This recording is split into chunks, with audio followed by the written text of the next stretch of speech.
can tell this is cheap paint, and this is probably the off-the-shelf behr paint. This is completely subpar. It's not a good paint, and you shouldn't be able to peel it off. It's not a true enamel because it's not hard.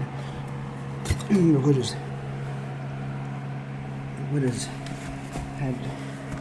seen better days, but this is a 100-some-year-old house, so we're gonna get this scraped real good, and that's probably good enough. And now we're going to take this product and apply it to the hole.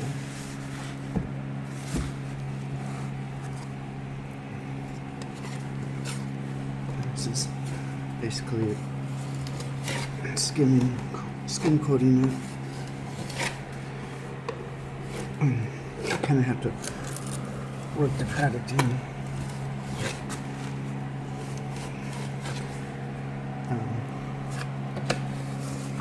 It's just like working with one compound or smattering, just on a little bit larger scale. And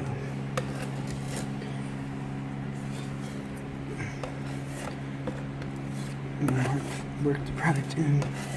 Gonna need a little bit more. And this is probably enough to finish.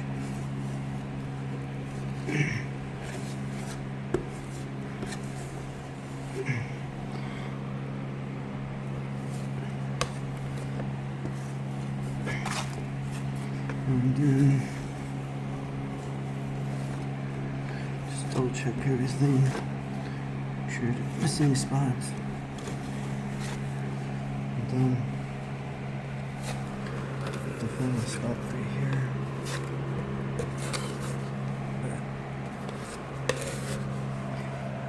It's just going a little extra for the customer, making sure that everything looks nice.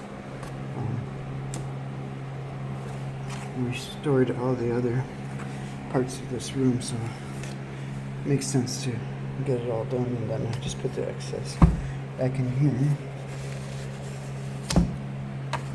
And this is Elmer's, but once that dries, we should be able to sand it, smooth up. I see a missed spot right here.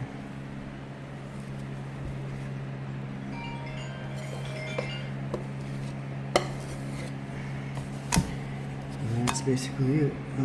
Once this hardens and sands, probably prime it and then paint it. We're going to use over here at Advance from Benjamin Moore.